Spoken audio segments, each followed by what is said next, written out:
এদিকে গতকাল 21শে জুলাইয়ের মঞ্চ থেকে মুখ্যমন্ত্রী মমতা বন্দ্যোপাধ্যায় তিনি দলীয় নেতা কর্মীদের উদ্দেশ্যে বার্তা দিলেন। তিনি বললেন, বিত্তবান চাই না, বিবেকবান চাই।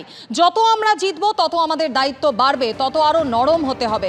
অন্যায় করবেন না, অন্যায় সহ্যও করবেন না। দুর্নীতির সঙ্গেও কোনো আপোষ নয়, বার্তা মমতা বন্দ্যোপাধ্যায়। মনে রাখতে হবে, আমরা যত জিতব তত আমাদের নরম হতে হবে। তৃণমূল কংগ্রেস মানুষের সামাজিক বন্ধু হবে। আমি বিবেকবান চাই, বিত্তবান চাই না। কেন জানেন? পয়সা আসে চলে যায়, সেবার কোনো বিকল্প নাই, এটা মাথায় রাখবেন। আমি অল মিউনিসিপ্যালিটি, পঞ্চায়েত, এমএলএ, এমপিদের সকলকে বলবো, এখন থেকে কোনো অভিযোগ যেন কারো বিরুদ্ধে দল না পায়।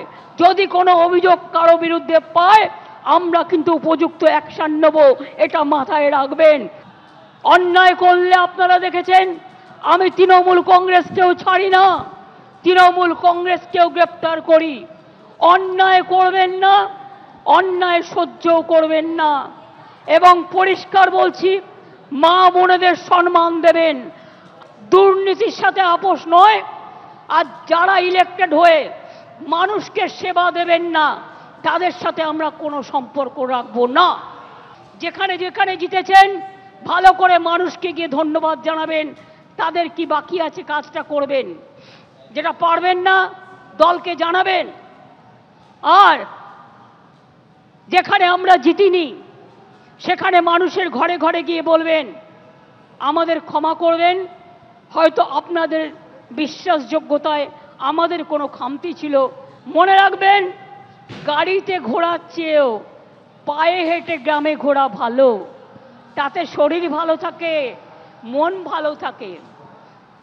বড় বড় গাড়িতে ঘোরার থেকে স্কুটারে ঘোরা ভালো, সাইকেলে ঘোরা ভালো। আর আমি মনে করি তৃণমূল কংগ্রেসের কোনো নেতা নেই, কোনো কেউ কেটা নয়।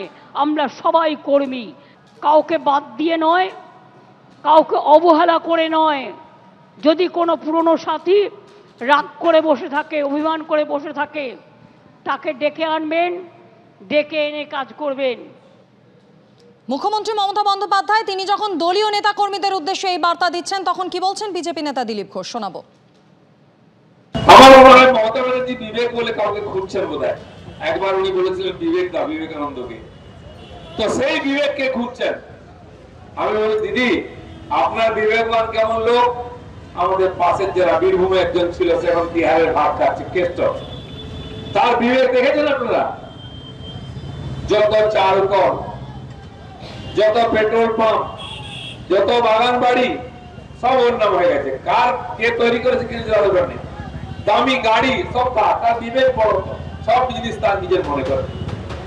এই হচ্ছে বিবেকবানের উদাহরণ। 550 কোটি টাকার মালিক পার্থ বাবু, লেখাপড়া জানা ভদ্রলোক মানুষ, শিক্ষামন্ত্রী, তিনি এখন ভাত খাচ্ছেন জেলে।